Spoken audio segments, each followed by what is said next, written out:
गुजरात में हुए कम वोटिंग किसके लिए खतरे की घंटी?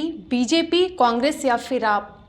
बीते दिन गुजरात विधानसभा के पहले चरण की हुए कम वोटिंग के बाद तरह तरह के सवाल उठने शुरू हो चुके हैं। नमस्कार, प्रेस जागरण में आपका स्वागत है। मैं हूं स्वाति। गुजरात विधानसभा के पहले चरण की वोटिंग में पिछली बार के मुकाबले 4% कम वोट पड़े। फर्स्ट फेज में 89 सीटों पर वोट डाले गए और औसत वोटिंग रही 63%, जबकि 2017 में वोटर टर्नआउट 67% था। अब ऐसे में सवाल उठता है कि कम वोटिंग का नतीजों पर क्या असर दिख सकता है, इससे पार्टियों को कितना नफा नुकसान होगा।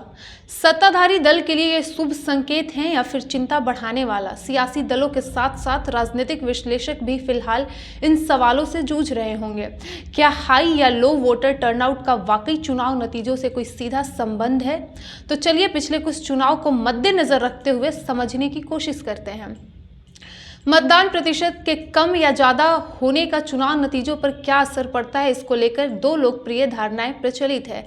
ज्यादा वोटिंग का मतलब सत्ता विरोधी रुझान, तो वहीं कम वोटिंग का मतलब वोटरों की उदासीनता। अगर पिछली बार से ज्यादा वोट पड़े तो उससे आमतौर पर सत्ता विरोधी लहर का संकेत माना जाता है। इसके पीछे तर्क दिया जाता है कि अगर लोगों में मौजूदा सरकार से नाराजगी होती है तो वे चुनाव में बड़ी तादाद में घरों से निकलकर बूथ तक पहुंचते हैं। इतना ही नहीं, वे और लोगों को भी वोट डालने के लिए प्रोत्साहित करते हैं, क्योंकि वे मौजूदा सरकार से छुटकारा पाना चाहते हैं। इसी तरह अगर कम वोटिंग होती है तो आमतौर पर माना जाता है कि लोग मौजूदा सरकार से संतुष्ट हैं या फिर उदासीन। इस वजह से बहुत से लोग पोलिंग बूथ तक जाने की जहमत नहीं उठाते हैं। वोटर टर्नआउट में ठहराव का भी यही मतलब निकाला जाता है।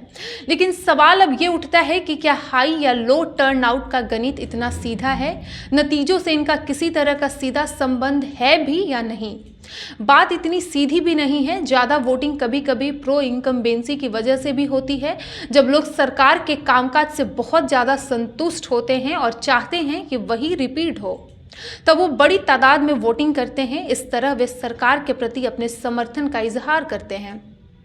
जाहिर है, हाई वोटर टर्नआउट के ही दो परस्पर विरोधी मतलब निकल रहे हैं, एंटी इनकम्बेंसी और प्रो इनकम्बेंसी। इसी तरह तमाम चुनाव के नतीजे बताते हैं कि लो टर्न आउट में भी सरकारें बदल जाती है, यानी मतदान प्रतिशत और नतीजों में अगर किसी तरह का रिश्ता है भी तो वो बहुत जटिल है। तो वहीं 2014 के लोकसभा चुनाव को आप कई मायनों में भारतीय राजनीति का टर्निंग पॉइंट मान सकते हैं।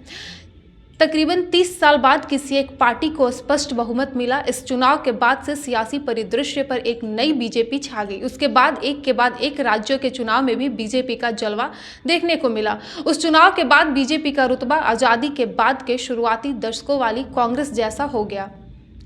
तो चलिए अब मेन पॉइंट पर आते हैं। 2014 के आम चुनाव में लोगों ने जमकर वोट डाले। 66.44% वोटर टर्नआउट के साथ वोटिंग के सारे पिछले रिकॉर्ड टूट गए थे। राष्ट्रीय चुनाव में वो तब तक का सबसे ज्यादा वोटर टर्नआउट था। नतीजों की बात करें तो बीजेपी ने पहली बार 282 सीटों के साथ स्पष्ट बहुमत हासिल किया, तो वहीं कांग्रेस महज 44 सीटों पर सिमट गई। 2014 के नतीजों को आप एंटी इनकम्बेंसी का असर कह सकते हैं कि लोग यूपीए सरकार से नाराज थे और परिवर्तन के लिए बड़े पैमाने पर वोट डाला। हमें उम्मीद है कि हमारा ये वीडियो आपको पसंद आया होगा। हमारे इस वीडियो को लाइक और शेयर करें और इसके साथ ही हमारे चैनल को भी सब्सक्राइब करें। धन्यवाद।